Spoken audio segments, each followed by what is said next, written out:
listeners, and welcome back to the SKYLIT Books podcast series. I'm your host for this episode, Justin Remer. Today it's another SKYLIT author conversation. I'm here with Dusty Henry, the author of 20th Century Ambient in the genre 33 1/3 series. You may remember from a few months back, I spoke with Matthew Reed Baker about his book in the series on 1970s jazz fusion. That was a really fun episode. Hopefully today is a really fun episode. Thank you so much for being with us, Dusty. Thanks, Justin. Glad to be here. Yeah. Well, let's start off. You said you did have an excerpt from the book you wanted to read, the foreword. Let's start off with that. That'll really set the tone. Yeah, let's do it. Great. So yes, this is the foreword to the book. It's called Making Playlists at the End of the World. Anxious and flustered, I pleaded with the universe to help me find the right soundtrack. I've always been obsessive about finding the right music to match the moment, whether it's something cathartic in times of grief or something that will gel with family and friends in life's more tender and joyful moments. But on this day, I was at a loss. It was March 2020, and the world was just starting to grapple with the fact that the COVID-19 virus was much more serious than we thought. There was mass confusion, and no one knew yet what was safe and what was not. In a panic, I hopped into my car to drive to the grocery store to stock up on food and supplies for what we thought might be a couple of weeks of lockdown, but ended up extending years. But right now, I needed music. How do you match the mood of hysteria and uncertainty? Maybe the existential questioning of Marvin Gaye's R&B opus, What's Going On? No, that felt too on the nose. Maybe something manic. In a fatal error, I put on the album F-sharp, A-sharp Infinity by Canadian post-rock group Godspeed You Black Emperor.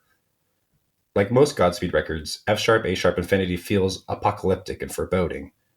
Not without its moments of beauty, but frequently devolves into chaos. As I drove my car with the music blaring, I felt my blood pressure begin to rise, my hands gripping the steering wheel tighter and tighter. Just as I felt like I was about to scream, it started to hail. Pellets of ice from the dark clouds above me pounding frantically against my car, while Godspeed's guitars erupted into a fury. Overcome by the absurdity of the moment, I started to laugh and cry. For those who lived through the COVID-19 pandemic, you might recall these similar feelings of dread. Rules seemed to change every day, tensions were perpetually mounting, and the walls of our apartment felt like they were closing in the longer we were confined indoors. Where music used to be my refuge, I couldn't stomach it. For the first few months, I wasn't sure how to listen to music in a moment like this. I'd built so much of my life, career, relationships, hobbies, everything, around music. Now it felt pointless. Despite all of this, maybe due to my stubbornness or just lack of better options, I knew I needed to keep giving music a shot. There had to be a sound out there that could match these constantly unprecedented times. That's when I became reacquainted with ambient music. Over the next few months, I scoured the internet looking for anything that might match these weird, uncertain, and dreadful feelings. Punk music just added to the noise. Many friends turned to music of their youth to revel in nostalgia. But, if you'll forgive me the melodrama, it only made me think of times that we might never get back. As I slumped into the couch where I spent most of my time, I browsed through pages of albums on Bandcamp, an online music shop often used by underground or independent artists. I stopped on a cover that looked like a painting from a fantasy novel, a silver sword hovering above the water in a dark cave, and colorful gems scattered about. The record was called Spells, a short debut EP from Los Angeles-based harpist Naila Hunter. Suddenly, it clicked. Mysterious, soft, and expansive, the music felt like being transported far from the chaos of the current moment, and at the same time, the tranquil feeling it gave me allowed me to look further inward and try to better understand my anxiety and fear. From there, I craved more. I fully threw myself into the works of Hiroshi Yoshimura, Anna Roxanne, Beverly Glenn Copeland, Laraji, Kamaru, Brian Eno, Koten, and many others. Artists, new and old, who tapped into the space of spaciousness, a transcendent sound in different forms. Some would classify it as ambient music. I know I'm far from the first person to reach for ambient music during troubling times. I'm also not here to claim ambient as a solve for all the worries, stresses, and crises. But it got me thinking about the power imbued in ambient music. all genres of music come with their own power or ability to evoke certain emotions, varying from artist to artist. In ambient music, I felt a connection to something larger, be that spiritual or a force of nature, I'm not sure. But I wanted to know what made it work, where it came from, and why it works. In trying to define ambient, only more questions inevitably arise. Beautifully ambiguous and nearly unknowable, ambient music continues to embed itself into people's lives, sometimes without us even knowing. In the search for understanding the genre, I can't say that I've come to any definitive answers about ambient's nature, as it's still ever changing. But from the artists to the listeners, I found a testament to the human spirit. No matter what technology is used to create the sounds, it's a love story between humankind, our environments, and the desire to better understand the feelings within ourselves. Thank you for taking this journey with me. Nice. Yeah, I felt similar feelings during the initial days of lockdown, and I was already sort of on an ambient kick, so it kind of was just like, yes, I need to continue this. So Yeah. yeah. So actually, when I saw your book was like forthcoming, I was like, this is perfect. Like I feel like, especially maybe the past 7, 8 years, it's really felt like this has been a time for ambient to come to the fore, like with the Numero Group reissues of Laraji and stuff like that. You say a little bit in that intro that like this is the time you came back to ambient music. Like, what's your history with the genre? Yeah, I've loved ambient music for a while now. I mean, I think I remember listening to music for airports, maybe in college or something like that. And it was always something I enjoyed. One of Tricks Point Never was his more ambient stuff was something I really loved. Randy Randall from the band No Age had a great ambient record. These random stuff. Visible Cloaks is a big one for me too, kind of right before pandemic. Um, so it was something that was always kind of in the rotation, and I think even before pandemic, it was something I was sort of moving towards in terms of like taste. But then the pandemic really was like cranked up the ambient as much as you can crank up the ambient. Yeah. Also, too, speaking of Numero Group, they reissued all those environments albums that are just like 30 minutes of the Pacific Ocean. And I was just like, yes, that's what I can listen to right now. Exactly. I really like the approach of your book because it is a nice overview of sort of like, the title says, 20th century ambient. So we're not getting so much into like you said, Nyla Hunter or who else plays the harp? Mary Lattimore, or folks like that. Uh, uh, but like gives us a really nice historical overview. But then you also punctuate it with these little comics. What like was the comics always part of the conception, or where did that come from?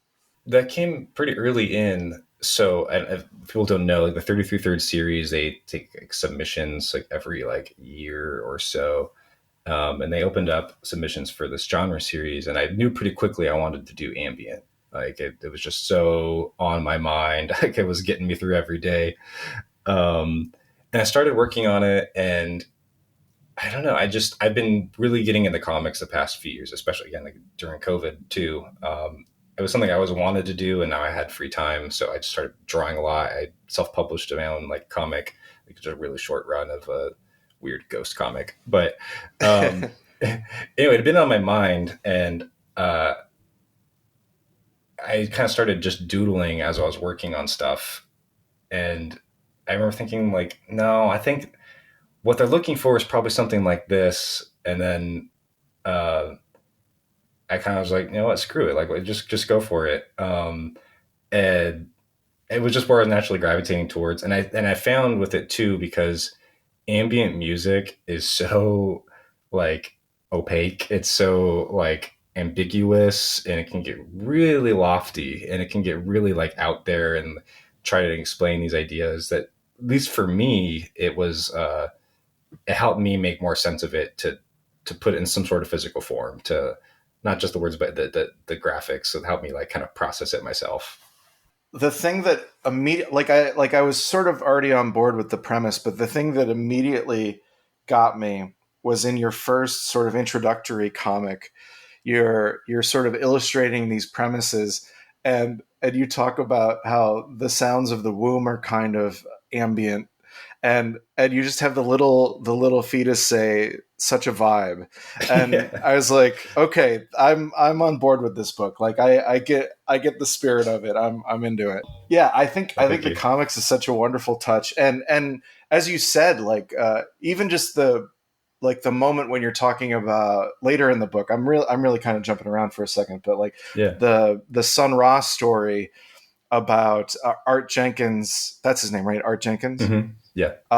Like sort of wanting to be a vocalist on this album. They're just be like, we don't want regular singing, we want impossible singing. And then he blows into a ram's horn backwards. Just the way that you illustrate that with like the music flowing through the ram's horn in the wrong way, in the quote wrong way is like it like physicalizes something that can sort of be abstract and theoretical. So this is a little bit of the blowing smoke portion of the podcast where I just say I really enjoyed reading your book. Oh, thank Um, you. but also, like, so talking about 33 and a third, like, did you have like a long history as a reader of the series? Like what drew you to 33 and a third? Yeah, I've been really passionate about the series for a long time. The first one I read was like 2013 or 14. It was the Nutri-Milk Hotel book. Oh, I nice. found Yeah. it I found it at a record store, and I was just thinking like, there's a book about Nutri-Milk Hotel, like what? And the size of it, the look of it. I for years I remember like working like jobs I didn't really care for, desk jobs, and like I would just keep a 33 and third in my pocket, like all because they're the perfect book to fit in your pocket, and I would Yeah. go like hide in the bathroom for a little bit and read like 10 pages or so. So it's just a series. I just love the concept. I love that like authors can take any approach. You're not going to get the same thing. It's kind of a mixed bag. Like John Darnell's Black Sabbath, Masters of Reality book. That's like completely fiction. Is Yeah. so anyway, and that's kind of what I want to bring to this book too. Is I love that kind of like grab bag, different approach mentality of uh, that was the spirit of the series, and I wanted to do one for a long time, and like just so thrilled that it happened. Nice. Did you ever have other, like, when it was just the album series, like thoughts of like, oh, if I could write about this one? Did you ever have any dream albums you wish you could write about? Oh, for sure. I mean, posting my own L's here, but I have this. This is like my fifth pitch Nice. to the Nice. series, which is cool. Like, I think I pitched Sunny Day Real Estate Diary. That's an album that I really love. It's totally different, like emo sphere. Yeah. That's what I would still love to do. Page of the Lion was one as well. I don't Yeah. remember all of them at this point, Well, but well, yeah. so full disclosure, some of the listeners already know this because I can't stop shutting up about it. But I am also writing a forthcoming book in the 33 and a third series. But I also, like, this is on my fourth or fifth pitch that I finally got accepted, and like it's great because I got accepted for Weird Al Yankovic, but like earlier pitches were on like Nick Lowe. So actually, I'm kind of excited that there's a genre pub rock book coming because I was like, all right, it's getting covered somehow. And who else? I did it like Paul McCartney too, but I think they were probably like, the world has enough Paul McCartney books. So I Totally. think I'm hoping it was that and not that my pitch was garbage. But I mean, I'm so psyched for this Weird Al book, man. Like, I was hoping someone would do it. So when you mentioned that in the email, I'm actually going to dress up as Weird Al for Halloween with my kid. Oh, that's great. You're both going to be Weird Al? I'm going to be Weird Al. Okay. She got really into Weird Al the past like couple of weeks. So we're going to do the poodle hat. I'm going to do the poodle hat cover. Oh Poodle my God. I love big Weird Al that. family. Yeah. Yeah. Oh, that's amazing. Okay. Last plug for myself. Like, so the nice thing about my book was I got to talk with Al. Like, he was really open to me interviewing him. So my book is full of, interview snippets with him. Your book, you talk to, is it Susan Ciani or Ciani? Chiani. Ciani. Okay. So Suzanne Ciani and Laraji. And you have an extended interview with Laraji. It's like a huge, it's almost a philosophical dissertation with him. How did you manage to get in touch with them? Just reached out through email. I think initially I thought I was going to do a lot more interviews for the book. Mhm. I think a big thing I came into was like ambient is so large. Like it's such a like the scope of it, and especially with how I try to break down the definition of it, it gets too big. Yeah. Um, but Laraji and Suzanne were two who got back to me very quickly, and were really eager to talk, um, and were just really gracious with their time. I knew who they are because I knew, and then I also read your book, so I knew even better. But can you talk to the listeners a little bit about who they are and their place in the ambient tapestry? Yeah, for sure. And I kind of love that these were the two that got featured. They're opposite ends of the spectrum of ambient to me. Yeah. Um, so Laraji, he's based out of New York. He's sort of more on the spiritual side of him. I guess Suzanne is too, but his music kind of carries that vibe. He plays a zither, which is like a 30 to 80 stringed instrument that he's hooked up with reverb and all sorts of weird stuff, cool stuff. Um, and he's just an amazing person. He wears all orange most of the time as a spiritual practice. He was first kind of discovered by Brian Eno playing his zither and Washington Square Park. And he was just totally zoned out and like opened his eyes and there was a note like "Let's talk, Brian Eno" or something like that. And he's amazing. He's so active. He does laughter meditations. He's just like a pure joyful person. And so I'm jumping around a little bit. So Yeah. obviously Eno is the one who coins the term ambient, and he started essentially. It became a 4-part series of albums called Ambient. Ambient One, Music for Airports. Ambient Two. Wait, Laraji is Ambient Three. Yes, Ambient 3. Yeah. Day of Radiance. Yeah, and Harold Budd, who sadly passed away from COVID, was Ambient Two. Can you talk a little bit about him? We'll jump back to Suzanne. I won't forget Suzanne, Yeah, but no, for yeah. sure. Yeah. Harold Budd, and he's, I try not to play favorites, but Harold Budd's music is just so special. Harold Budd was a composer. He's got a great story. He kind of came out of this like jazz sort of field, based out of California. Kind of didn't expect to take that path in life, and took classes on like Renaissance harmony or something. It turned out he was like exceptional at it.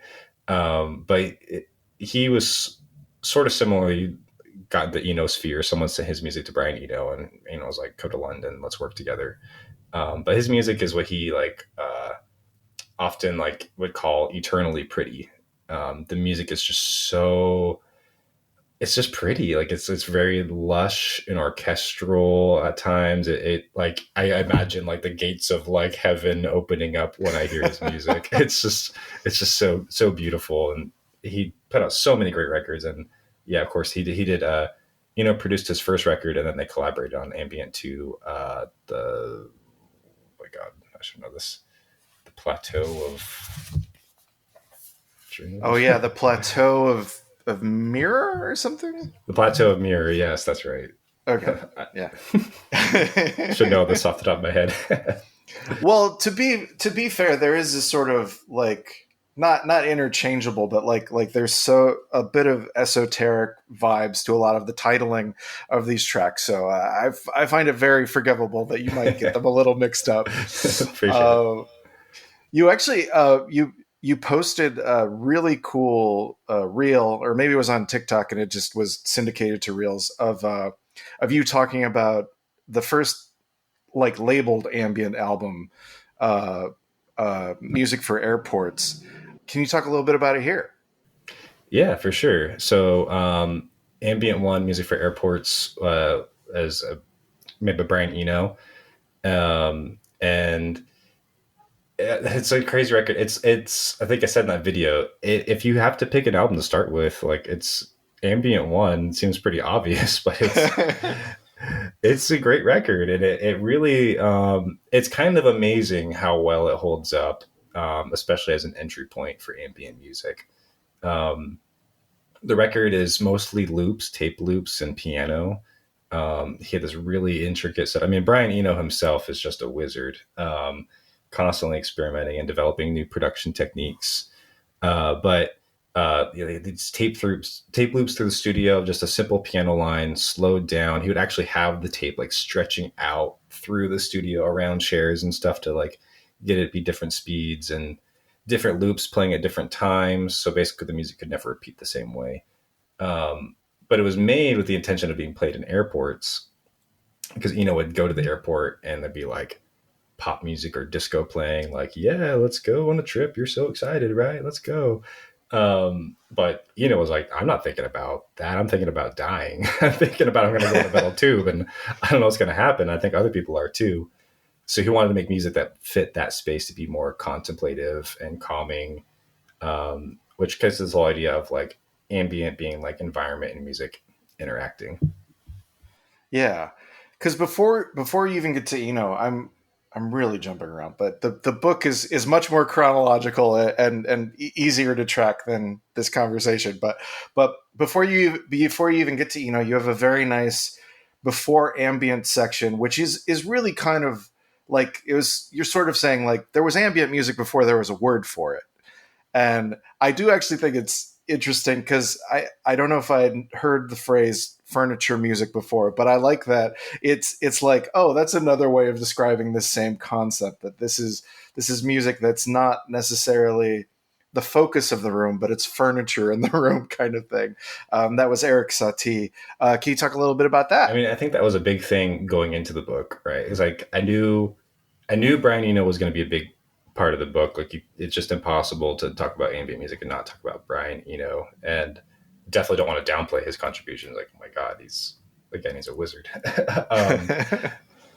But I mean, I've even like seen him speak to this too, that it's not like he invented ambient music. He was kind of putting a name to it. He had this kind of epiphany of what it could be, which is similar to what Eric Satie, the French composer, had many years before. With this idea of like furniture music, which basically like he was tired of like going out to lunch and trying to talk to people and the music being like bah, bah, bah, bah, bah, bah. And it's like, this is way too much. I cannot focus. I cannot think. I need something that can just exist in the background, accentuate the moment, be like you said, like be the furniture in the room, not be like the star of the show. Yeah, it's like going to bars now. People have forgotten that thing. They're just like, yes, if you go to a bar, it will be impossible to talk to anyone. The music will just beat you in the head. Yeah, exactly. I'm forgetting some of the details, but you talked about the epiphany. I love that story about getting the idea for ambient music because he was sick in bed. Yeah, well, he'd been in an accident. Like he got hit by a taxi cab. Yeah, he just like stepped off a curb coming back from a session and got hit by a car. And thankfully he recovered. This was like in the 70s. And so he was like, laid up in bed. He couldn't really move. I think his leg might have been broken or something. He definitely hit his head. And he asked his like girlfriend at the time, like, hey, could you put on some music before you leave? She was visiting him, and she put on this like classical harp record. But the volume was very low and it was raining outside and he couldn't get out of bed to turn it up. Like he was maybe a little frustrated at first, like can barely hear the music. But then as he like was kind of forced to sit there, he began to notice like, oh, how this music sounds against the sound of the rain and how these things are interacting. It's an ambient sound. It's an ambient music. And that kind of set him down that whole path where he's, created dozens of records in that way. Yeah, that's a tactic that has been taken both by sort of interesting artists and then, as you say, you don't necessarily denigrate it, but you're sort of like, it's a separate thing of like spa music and like a certain wing of new age music where they're like, we've added nature sounds to your calming tones. Like, but I like it too, because you talk in that section, the like before ambient section about, Pauline Oliveros' idea of deep listening. And that's kind of like trying to hear the music and then suddenly you start to hear everything surrounding the music. You actually are hearing the things you've been like cutting out with your brain. Yeah. Yeah, totally. That was like, I got really into that whole, like you mentioned, like the before ambient Yeah. section. Um, I just like, man, I could have gone on and on. And they're like Pauline's story, like, yeah, with deep listening, Daphne Oram.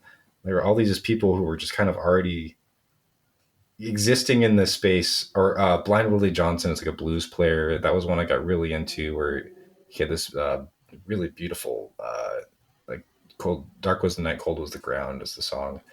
In itself being an ambience, like this dark ambient sort of feeling, like really mournful. But yeah, I don't know. I guess it's just, that's kind of like the big idea is like, this has always been here. Like, I think we start with the Big Bang in the book, and it's just cool to see. Maybe Laraji would put it like, of tapping into like the universal consciousness that we're. It's something that's always existed and is going to continue to exist, and it's happening around us. Like, ambient music is happening around us all the time, and it's kind of an exciting idea. Yeah. I hadn't really listened to early Steve Reich, but because of your description of like the tape experiments he did after working with Terry Riley, I listened to Come Out last night, and I was just like, wow, this is that, like this. Yeah, you can feel like the non-music and music at once, and just sort of like the way it kind of pummels the space in some ways, but also expands. Because I think that's like, that one's like a 13-minute piece or something, where it's basically like two loops of the same recording, but then they slowly start to phase out, and then he adds like reverb, and then he like just really some echo, like it just, yeah, it really transforms and becomes quite odd, which is already like, your brain is kind of like, why am I listening to the same phrase over and over and over and Yeah. over and over? But then your brain starts to get manipulated even further. Yeah. Yeah, I'd only known Steve Reich from some of his later like orchestral things, so I didn't even know that he did like tape loop stuff, um, which is such an interesting byway that you cover in the book too. Because yeah, you talk about Terry Riley. Oh, you talk about Wendy Carlos, and so that's Mhm. an example of actually like quite interesting music being made with the incorporation of nature sounds on sonic seasonings. Yeah. Talk to me about Wendy Carlos. What are your feelings about Wendy Carlos? I mean, a legend, innovator. Um, yeah, that was a cool one. I mean, obviously, like, that was kind of sort of a discovery for me. Like, I was familiar, of course, with Switched on Bach, which is her big record that kind of brought modular synthesizers to the public, where she reworked a bunch of Bach songs, which is great, fascinating record.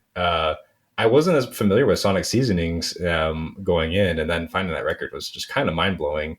I think Um, apart from maybe like the Tron soundtrack, like she's just like, I'm not on streaming. Like you buy yeah, you buy the compact disc, or you find the album in a used shop, and that's it. Like, I'm not yeah, engaging with this thing. So it makes sense. Like the record shops are going to have a lot more switched on box than they'll have Sonic Seasonings. But totally. that's how I got it too. I wanted to re-listen to it before today, but I'm a bad kid. I didn't do it. But I've enjoyed it in the past. Yeah, it's such a good record. It's interesting too, because I mean, with her it's a little complicated because she was perceived as a man for so long. But it's interesting that it's really like only her and Suzanne Ciani for a long time that are like accepted within the like electronic music uh, ambient space. Although you have an interesting story about how she it was hard fought for Suzanne Ciani. Yeah, Susan Shiani is just like such a hero. I mean, like most of these books are heroes, but so if you're not familiar with Susan Shiani, I mean, she plays what's called the Buchla, a modular synthesizer. There's like Moog and there's Buchla. It's kind of the big two from that time. If you've ever seen one, it's like a big rectangular box with a bunch of wires. It doesn't even look like an instrument, maybe to the at first glance. Um, but she was an early adopter of this instrument, like when it was basically new. Um, Became very passionate about it in college at the San Francisco Tape Center, which comes up a bunch in the book. Uh, and yeah, so she had been like, experimenting with this there, and she made this push to Don Buchla himself, like, hey, let's do a class. Let's get people who are interested together and like, learn together. And they started the class. And then after the first session, she gets pulled aside, like, hey, it's making other students, who are all men, she's the only one in the class, like, it's making other students uncomfortable that you're here. Can you please refrain from coming? Which is just insane. Yeah. But she's unfortunately has a few stories like that. But Susan Ciani is just like such a badass. And she continued to push. She found new ways to, she basically brought the Buchla into mainstream, same way that Wendy Carlos did with her with Switch on Bach, but she went through a different way of like commercials. Like she does like this iconic Coca-Cola sip and pour audio, and basically through the 80s, like if you heard a synth sound in a commercial, it was probably Suzanne Ciani, and sort of use that to fuel her art. It just complete innovator in that space.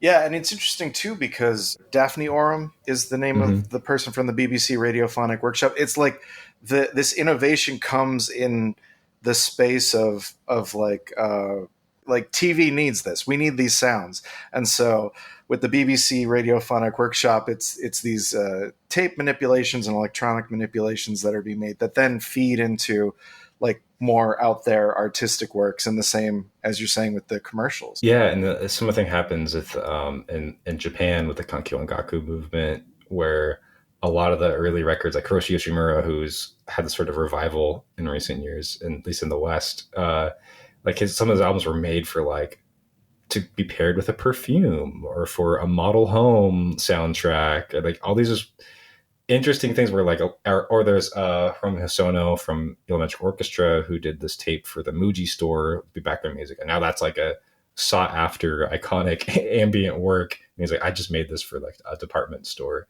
but it was fueled by like commercial money and artists, taking that and running with it, which was a interesting side plot I didn't really expect to come into. It's funny.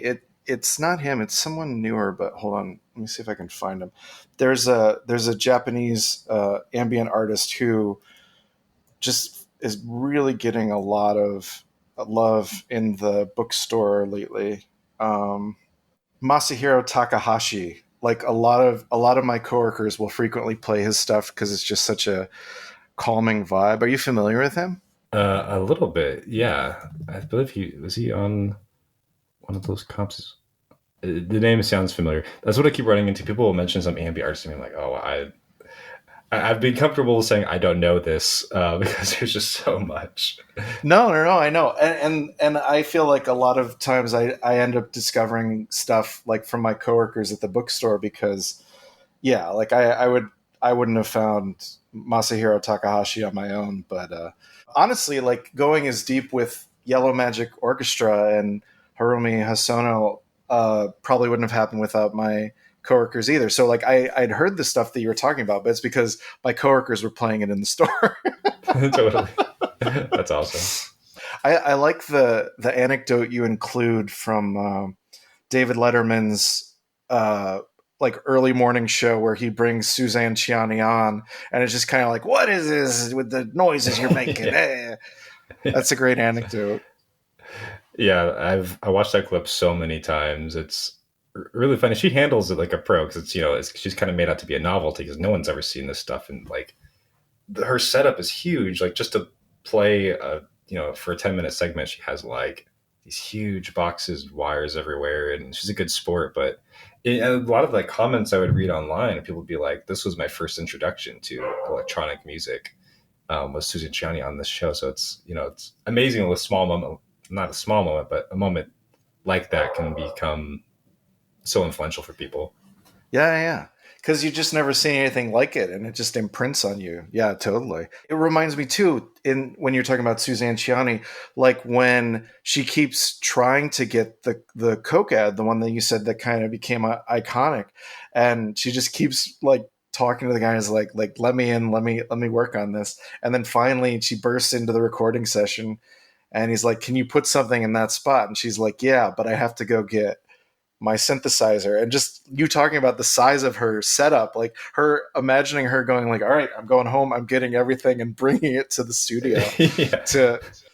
to create these sounds. But yeah, it's not the same as bringing a laptop as it would now. Right. Yeah. Yeah, grabbing a guitar or something. It's like, grab the U-Haul truck and I'll be there in an hour. Right. I like the anecdote where you talk a little bit about your experience with spa music. So let's talk a little bit about that, because I do think a lot of people who aren't really digging into ambient music just think of it as like that calming stuff they play, the stereotypical like spiritual stuff that they play at a spa. Talk to me a little bit about your experiences with that. Kind of the elephant in the room for a while, like, when working on the book. I'm like, this is probably one of the biggest ways that people engage with ambient music. And it's funny because like you could put a Brian Eno record on in a spa and it would probably work great. But there is also quote unquote spa music. And I tried to give it like a proper shot. In the book, I kind of detailed this where I have this like, those like channels on your TV, they're the default like streaming things, and it's like Zen TV or something. I think it's got, like as my default. And it's just like beautiful landscapes with like beautiful ambient music or pictures of someone getting like with rocks on their back or whatever that, I don't know what you call that, the spa thing. And I was just like watching it and like trying to like zone out and like, okay, maybe they get it. And all of a sudden like a White Claw commercial like pops up.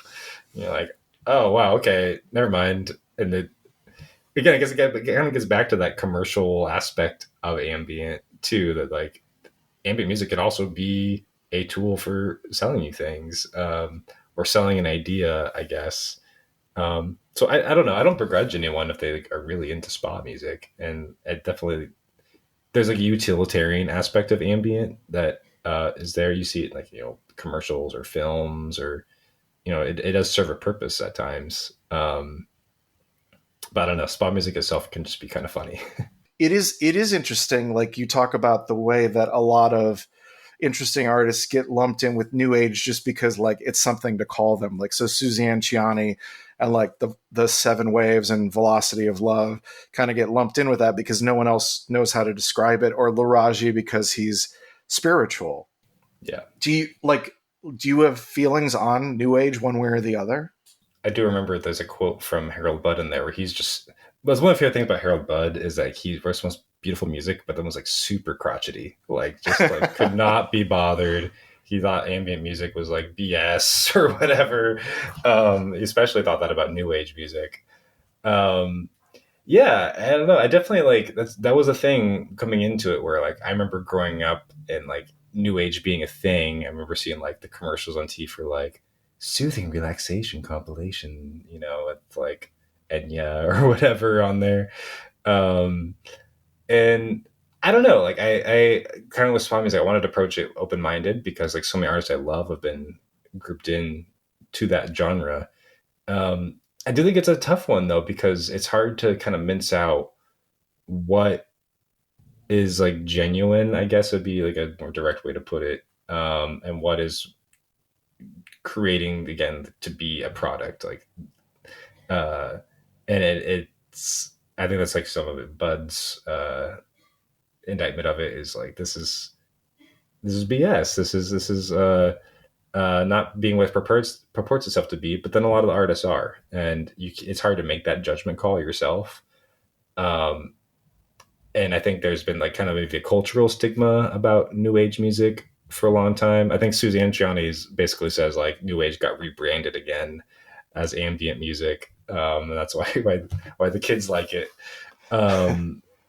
It really, I don't know where I'm going with this here, other than like I do think the term itself gets kind of loaded, but I do think there's a lot of great stuff there, even if it's kind of ambiguous.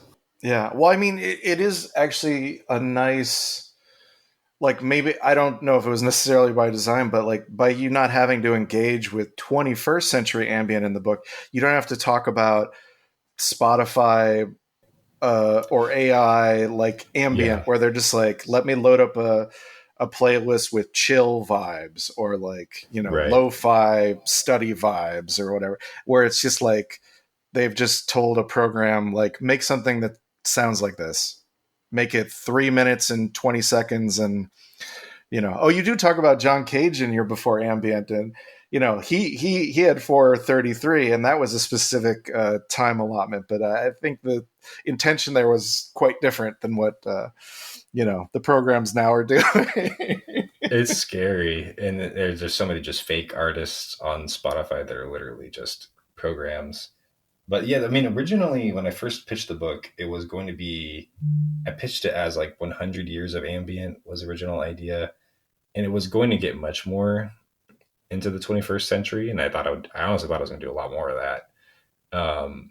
But and through the process, editor kind of pitched like, no, let's use a working title, 20th century ambient, and you can, we can figure it out later. But that kind of actually really helped and kind of guided me, because like my outlines and my drafts were getting out of control. There's just so much. There's so much I had to cut out, and like artists that don't get enough mention or mention at all. And I try to put a disclaimer in the book for that.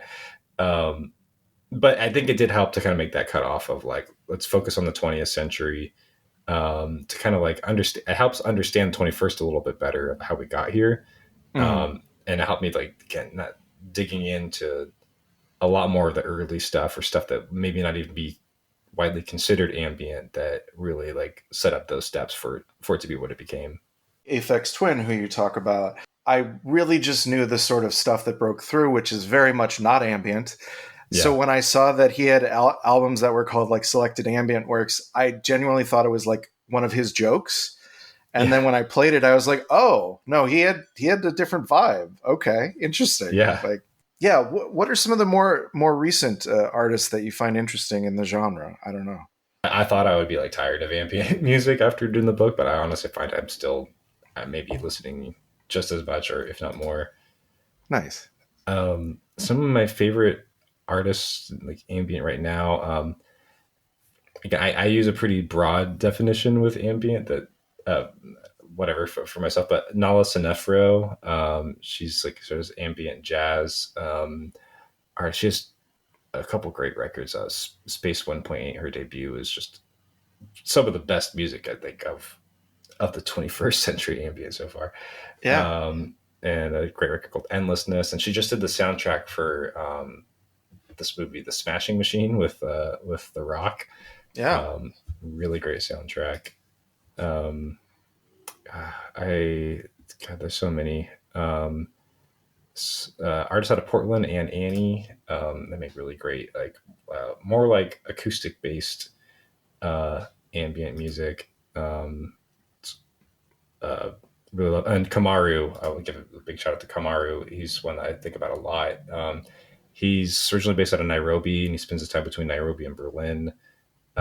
He has a lot of great records, but this record Jar that he did, it's a lot of using field recordings. Like he would record, between Berlin and Nairobi, and mix it in with like some synthesizers and stuff. So it really gets that like environment and experimental sound together, and just really gorgeous stuff. Yeah. And it's KMRU. Yeah. That's awesome. Yeah. It is interesting too, because I feel like that the story that you tell is often about the way that electronics sort of freed up the ability of ambient music to come to, fruition and spread. But I do feel like more recently, a lot of people are incorporating more intentionally acoustic instruments into their compositions, and it's really cool.